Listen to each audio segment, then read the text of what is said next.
Bu, boleh duduk, Bu? Boleh, Pak. Kira-kira lagi ada keperluan apa ya, Pak? Di sini tuh saya tuh lagi cari nasabah buat peminjaman uang. Barangkali Ibu lagi perlu uang secara cepat, Bu.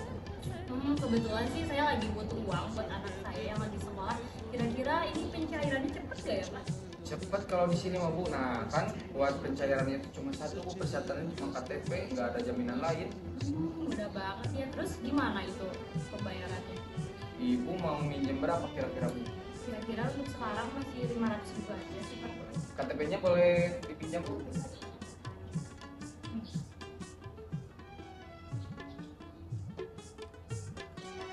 Baik, datanya diambil ya, Bu. Buat pencairan 500.000 dengan bunga 10%, cicilan 100.000 per bulan. Jadi Selama mahal 6 banget ya, bulan. Pak. Tapi gak apa-apa sih, lagi butuh juga. Ini ya, Bu, buat pencairannya 500. Oke, terima kasih. Baik, terima kasih ya, Bu, atas pinjamannya. Semoga uangnya bisa kepakai dan cicilannya tepat waktu. Ya, makasih ya, Pak. Ya.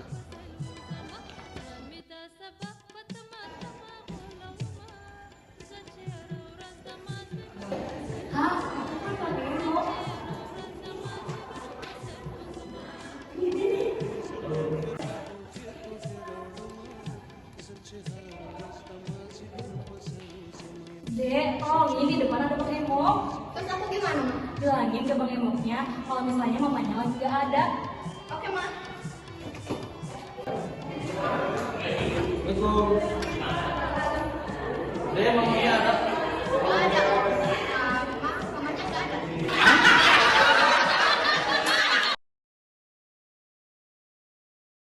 Nah, meminjam uang kepada rentenir mungkin terlihat sebagai solusi cepat untuk kebutuhan mendesak.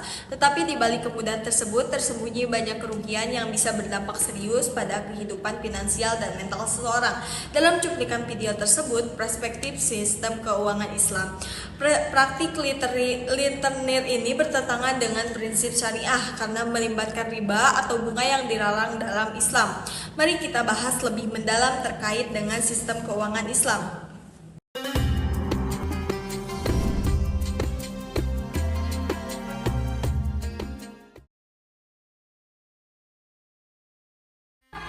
Dalam dunia yang terus berkembang, keadilan ekonomi dan kesejahteraan masyarakat menjadi tujuan yang harus diperjuangkan. Salah satu sistem yang menawarkan solusi adalah sistem keuangan Islam. Sistem keuangan Islam adalah sistem keuangan yang beroperasi berdasarkan prinsip-prinsip syariah. Prinsip ini bersumber dari Al-Quran, hadis, dan pemikiran para ulama. Tujuannya adalah menciptakan keadilan ekonomi, meningkatkan kesejahteraan masyarakat, dan menghindari praktik yang bertentangan dengan ajaran Islam. Dalam sistem ini, aktivitas keuangan harus mematuhi nilai-nilai utama Islam seperti larangan riba atau bunga, goror yang berarti ketidakpastian berlebihan, serta masir atau perjudian. Selain itu, transaksi yang melibatkan barang atau jasa juga yang haram juga dilarang. Sebagai gantinya, sistem ini menawarkan konsep pembagian keuntungan dan risiko yang adil melalui kerjasama berbasis syariah. Contohnya adalah mudharabah, yaitu kemitraan bagi hasil, dan musharakah, yaitu kerjasama kemitraan yang saling menguntungkan. Sistem keuangan Islam bukan hanya tentang transaksi, tetapi tentang menciptakan keberkahan, keadilan, dan kesejahteraan bersama.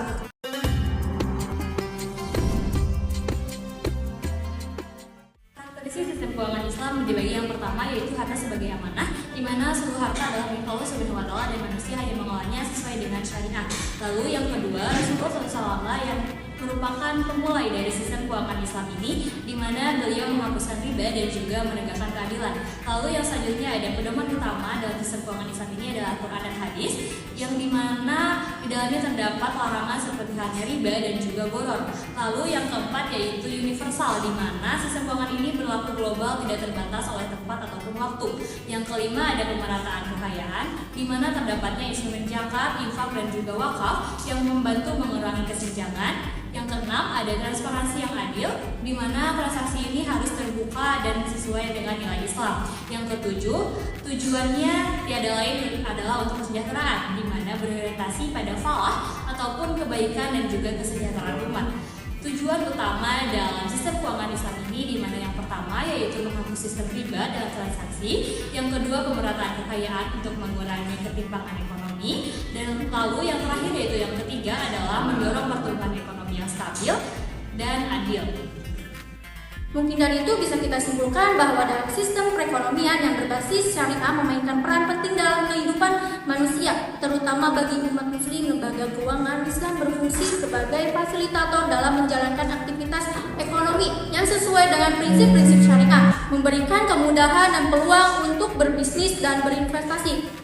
Meskipun demikian, masih terdapat kekurangan dalam implementasinya yang perlu diperbaiki dan disempurnakan agar perekonomian Islam dapat berfungsi secara optimal di masa depan.